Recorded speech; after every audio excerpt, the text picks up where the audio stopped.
مسیح خداوند میں آپ سب کی سلامتی ہو۔ آج ہم سیکھیں گے کہ خدا نے ابرام کا نام کیوں بدلا۔ خدا نے ابرام کے بدلے ابراہم نام کیوں رکھا۔ بائبل مقدس میں خدا جب کسی کا نام بدلتا ہے تو صرف اس کا نام نہیں بدلتا بلکہ اس کی شناخت، مقصد، ذمہ داری اور مستقبل بھی بدل دیتا ہے۔ ابرام کا ابراہم بننا اس بات کا اعلان تھا کہ اب وہ اپنی کہانی نہیں بلکہ خدا کے منصوبے کے مطابق زندگی گزارے گا۔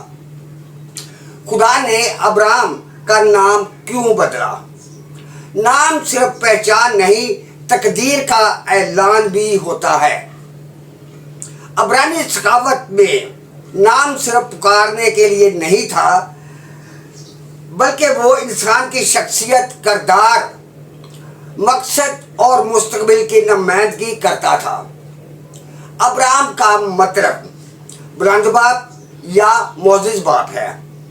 یہ ایک اچھا اور خوبصورت نام تھا، لیکن خدا کا منصوبہ اس سے کہیں اچھا اور خوبصورت اور بڑا تھا۔ پھر خدا نے فرمایا اب تیرا نام ابرام نہیں بلکہ ابراہم ہوگا، کیونکہ میں نے تجھے بہت سی قوموں کا باپ ٹھہرایا ہے۔ پیدائش کی کتاب اس کا 17واں باب اور اس کی 5ویں آیت۔ ابرام کا مطلب بہت سی قوموں کا باپ۔ خدا نے صرف ایک حرف نہیں بڑھایا بلکہ اس کے مقصد کو وسیع تر کر دیا۔ خدا نے نام اس وقت بدلا جب وعدہ ابھی پورا نہیں ہوا تھا۔ خدا نے ابراہم کا نام اس وقت بدلا جب ابھی وعدہ پورا نہیں ہوا تھا۔ یہاں ایمان کا سب سے بڑا سبق ہے۔ ابھی امتحان، ابھی اسحاق پیدا نہیں ہوا تھا، سارا بانجھ تھی۔ ابراہم کی عمر تقریباً 100 سال ہو چکی تھی۔ انسانی لحاظ سے ہر امید ختم ہو چکی تھی۔ پھر بھی خدا نے کہا تو بہت سی قوموں کا باپ ہے۔ خدا مستقبل کی حقیقت کو حال میں بول دیتا ہے۔